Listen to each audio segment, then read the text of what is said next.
Paris Saint-Germain, donc qui n'a toujours pas qui a un entraîneur qui s'appelle Mauricio Pochettino, qui a priori ne le sera plus pour très longtemps. Ça se joue autour du chèque et de la somme que le PSG est d'accord pour lui donner à lui et à son staff. Galtier doit arriver en direction de Nice. Galtier qui fera le duo avec Campos, qui est lui un rôle de conseiller football, qui n'est pas directeur sportif mais conseiller football. Et ce PSG-là a pris une tournure très Ligue 1, j'allais dire très lilloise, mais c'est très Ligue 1. Le recrutement qui doit suivre doit aussi être très Ligue 1. Je voudrais savoir déjà ce que tu penses de tout ça, Cyril. Est-ce que le PSG n'y va pas un peu trop dans le local cette fois? En fait, c'est particulier parce que autant c'est plus dans les pistes, on voit beaucoup de noms qui émergent en Ligue 1. En revanche, les joueurs les plus proches du Paris Saint-Germain à l'heure où l'on parle, Maxime, c'est Skriniar, défenseur central de l'Inter Milan, et c'est Vitinha qui viendrait du FC Porto. Moi, ce que j'aime bien dans la logique, et c'est ce qu'on expliquait dans Mercredi Mercato avec Julien, c'est que dans chaque liste, il y a un petit peu de tout. Il y a des joueurs comme Renato Sanchez, comme Sven Botman, qui sont plus amenés à être des joueurs de complément, qui viendraient renforcer l'équipe première, mais surtout la rotation et faire un groupe compétitif, même s'il y a des absents. Pour moi, c'est cette logique-là. Il y a la logique des jeunes prospects, et là, pour moi, ça dépasse la Ligue 1. Ekitike, Thuram, Malo Gusto. Ok, ils viennent de Ligue 1, mais c'est aussi parce que la Ligue 1 est le plus gros pourvoyeur de talents européens. Et au fond, ces joueurs-là, notamment, je pense à Ekitike, ils sont aussi sur les tablettes des plus grands clubs européens parce qu'un grand club aujourd'hui doit aussi s'intéresser à ces profils-là.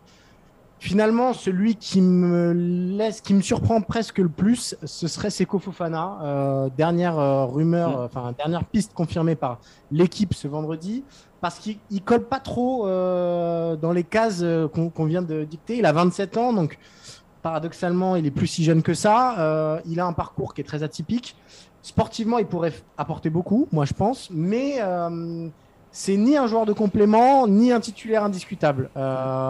Cette logique-là, moi, je l'ai pour Malo Gusto, Kefren Thuram, Renato Sanchez, Sven Botman, voire Ekitike. Je la comprends un tout petit peu moins pour Seko Fofana, encore qu'il y a des arguments quand même assez solides pour sa candidature au milieu de terrain. Ouais, alors, je crois savoir que Fofana plaît beaucoup aussi au clan Mbappé.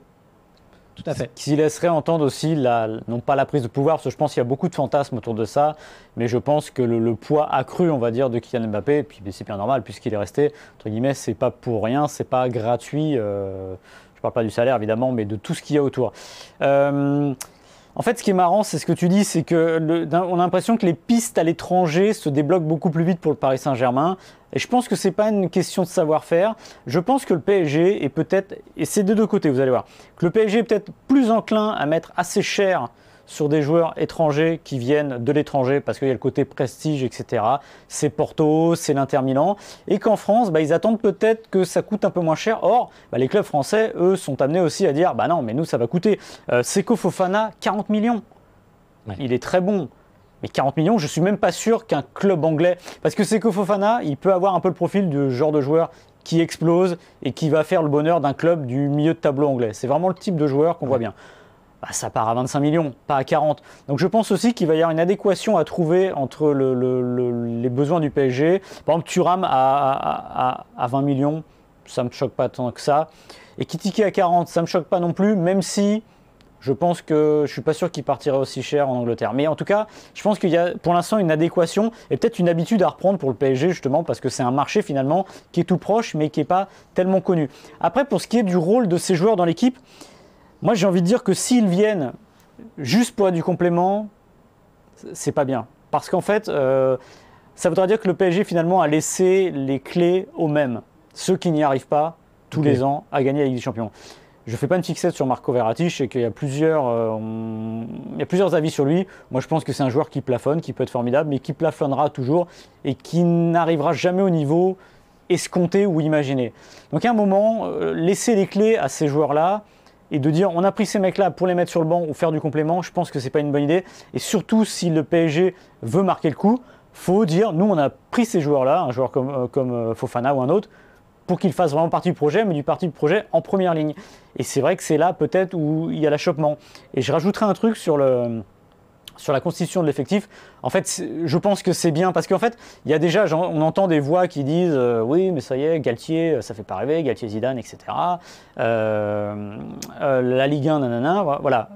Tout ce qu'on reprochait au PSG, que le PSG est en train de faire, on va maintenant dire ah ouais, mais là, ça va trop loin. Alors peut-être, mais je pense que d'abord, il y a un problème qui est un peu inhérent et qui est un peu latent, on va dire, c'est le problème du loft, entre guillemets. C'est que le PSG, c'est bien d'acheter, mais là, s'ils veulent vraiment changer de direction et donner ce pouvoir à d'autres joueurs, il faut arriver à vendre. Et pour l'instant, j'ai l'impression, à part peut-être Areola qui va partir, ça reste compliqué. Et je pense aussi que les prix demandés par le PSG sont un peu costauds.